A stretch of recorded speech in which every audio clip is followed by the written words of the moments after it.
तर शेळी कुठली घ्यायची आहे तुम्हाला? तर शेळीकडे धावतोय तुम्हाला. शेळी अशी घ्यायची तुम्हाला मित्रांनो. शेळी घेताना तुम्हाला शेळी जर उभा केली तर मित्रांनो, मित्रांनो नीट ध्यान द्या. शेळी कुठली घ्यायची तुम्हाला? बाजारात गेलाय तुम्ही आणि शेळी तुम्हाला आणायची, तर शेळी कुठली आणायची? तर मित्रांनो, ही शेळी बघू शकताय. शेळी अशी उभा केली समजा तुम्ही. शेळी तुम्ही बाजारात गेला, शेळी उभा करायची. शेळी उभा केली तर शेळीच्या पुढल्या पायात ती मागल्या पायात मित्रांनो अंतर बघायचंय तुम्हाला. पुढल्या पायात आणि मागल्या पायात उता होईल तेवढं जास्त अंतराची शेळी आणा मित्रांनो. ह्याचा फायदा काय होईल? तर पुढल्या पायात आणि मागल्या पायात जास्त अंतर आणल्यामुळे तुम्हाला तिचा शेळीचा घेरा जास्त प्रमाणात बघायला मिळणार आहे. तर बाळा सगळी दिसते शेळी, आपण दिसते ना, शेळी पण दिसते, मी पण दिसते. तर मित्रांनो हिचं काय होणार आहे? तर तुम्हाला पुढल्या पायात आणि मागल्या पायात जास्त अंतर असल्यामुळं शेळीचा व्यास वाढणार आहे.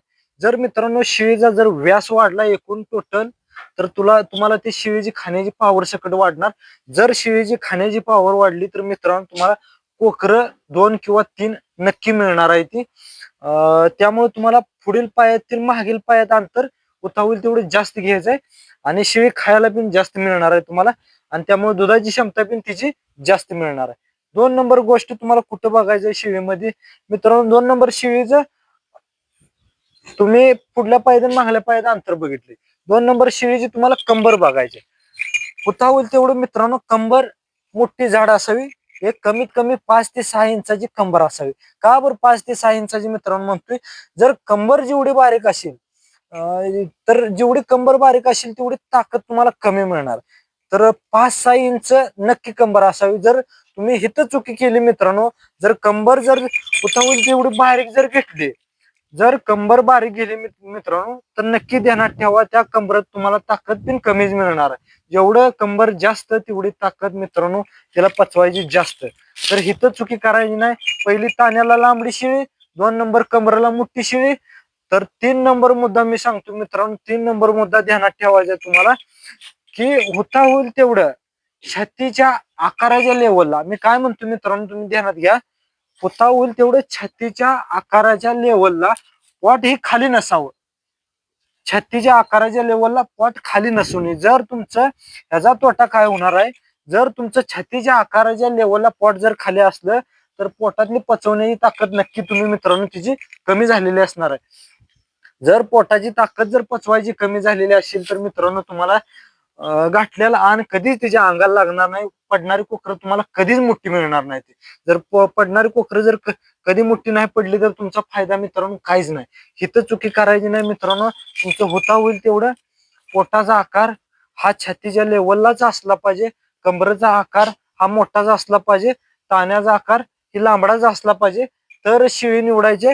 आणि 4था मुद्दा तुम्हाला मित्रांनो सगळ्यात महत्वाचा सांगतोय.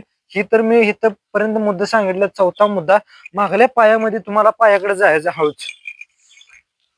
मागल्या पायाकडे जर गेला तर होता होईल तेवढं मागलं पाय जुळकं नसलं पाहिजे. कमीत कमी मागल्या पाय जुळकं नसून, जर मागलं पाय मित्रांनो जुळकं असलं, हिला खायची वड झाल्या मित्रांनो, तर होता होईल तेवढं जर मागल्या पायात जुळकं असलं तर ती शेळी तुम्हाला मित्रांनो सोडून द्यायची.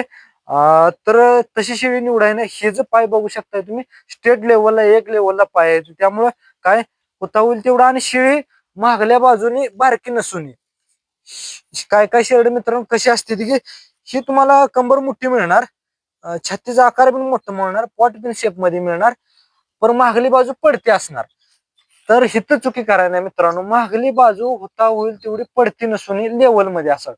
पुढल्या टेक्स्चरच्या पुढल्या आकाराच्या मानानं मागली बाजू खाली पडती नसता उभी घोड्यावानी शेळी जर असली तरच निवडायची. कारण की आकार जर तिचा घोडावाना असला तर तिची पॉवर कास होता होईल तेवढी तुमची घट्ट तिच्या शी बघू शकताय कास.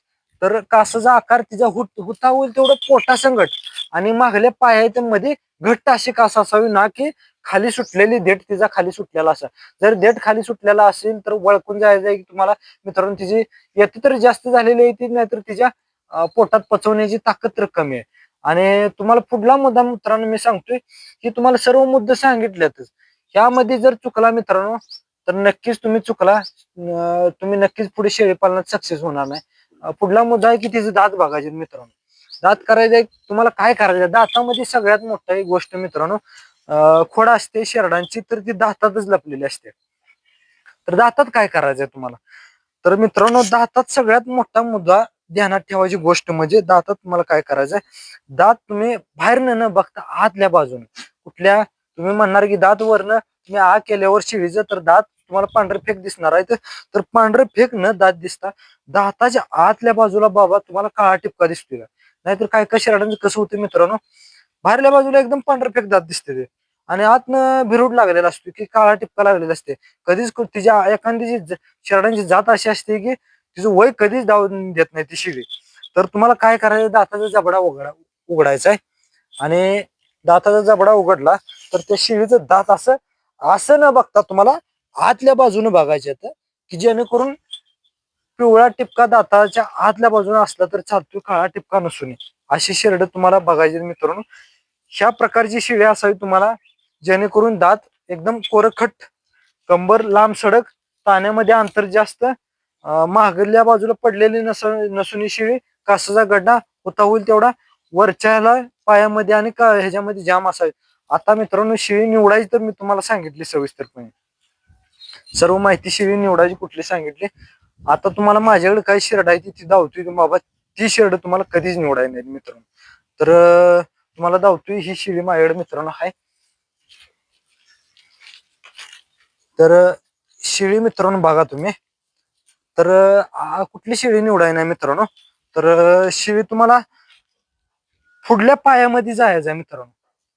त्या पुढल्या पायापाशी गेला तर तुम्हाला इथे एक पुट्टा लागेल, नीट ध्यान देऊन बघा मित्रांनो, ही पुट्टा लागेल, ह्या पुट्टामध्ये माझे 2 ते 3 बोट घालतो मी, ही 3 बोट गेली मित्रांनो, तर पुट्ट्याचा आकार बघायचा आहे. तर पुट्ट्याचा मित्रांनो ह्या शिळीचा आकार एवढा बारीक झालाय म्हणजे ह्या शिळीच्या हाडाची झीज लागली, तर अशी शिळी मित्रांनो कधीच निवडू नका. 2 नंबर तुम्हाला बाळा त्या शिळीकडे जाऊ, मी शिळी आणतोय तो पुन्हा, उठ उठ बाय उठ, चल चल, आता काय खाऊन बसले तू. तर मित्रांनो दात धावतो मित्रांनो, तर तुम्हाला स्पष्टपणे तर हिचं दात बघू शकता हो. तर बाळा जरा जवळ येऊन दात दाव, तर दाताला बघू शकताय काळ टिपक तुम्हाला दिसतील, दात किती खाल्लेले आहेत मित्रांनो हिचे. तर अशी शेळी मित्रांनो कधीच निवडायची नाही, कारण का ही जी उतरता कळायला लागले, ही जवळजवळ 13-14 येतं माझ्याकडे झाले मित्रांनो. तर ह्याचं काय होतं की आता फरक काय होतोय, दाताला जर आत काळा टिपका लागला मित्रांनो तर ध्यानात ठेवा, तिची उतरता कळायला लागले, तुम्ही परत जर इकाय गेला शिळी तर तुम्हाला तिची किंमत दिलेली तेवढी किंमत कधीच मिळणार नाही, आणि झालेली कोकरं ही लवकर मोठी होणार नाही, ही उतरता वेळेला. इथं चुकी मित्रांनो कधीच करायची नाही, ही चुकी सांगितली मी तुम्हाला. तर आणि एक शिळी मी तुम्हाला दावतोय, तर मित्रांनो ही शिळी बघू शकताय, या शिळीमध्ये तुम्हाला फॉल्ट एक दावून देतो तुम्हाला. तर मित्रांनो मागली बाजू तुम्हाला पडती दिसेल या शिळीची, तर ही शिळीची बाजू आहे ती मागली बाजू पडती बाजू आहे, आणि शिळीचं तुम्हाला ही पाय 2 आहे ती जुळलेली दिसतील. ही शिळी तुम्हाला बाजारात घ्यायची नाही मित्रांनो. आणि तुम्हाला पुढली शिळी दावतो मित्रांनो, तर माझ्याकडे अनेक शिळी आहे,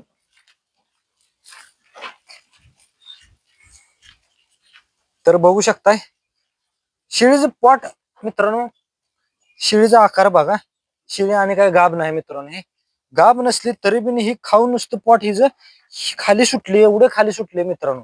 तर अशा कंबर खाली एवढं पोट खाली सुटले, आणि ह्याची कंबर जर बघितली तर जवळजवळ 3 इंच कंबर आहे मित्रांनो.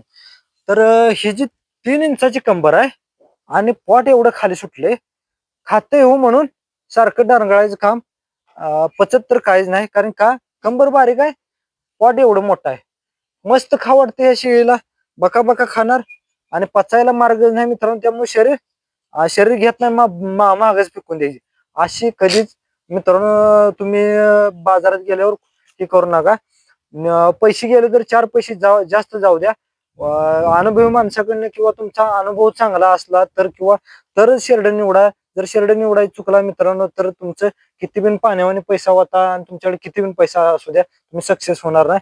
तर मित्रांनो एवढी माहिती बघितल्याबद्दल तुमचं आपल्या अक्षय गोट फार्मिंग मध्ये मनापासून धन्यवाद आहे. जर तुम्हाला ही माहिती आवडली असली तर नक्कीच लाईक करा आणि आपल्या चॅनलला सबस्क्राईब करा.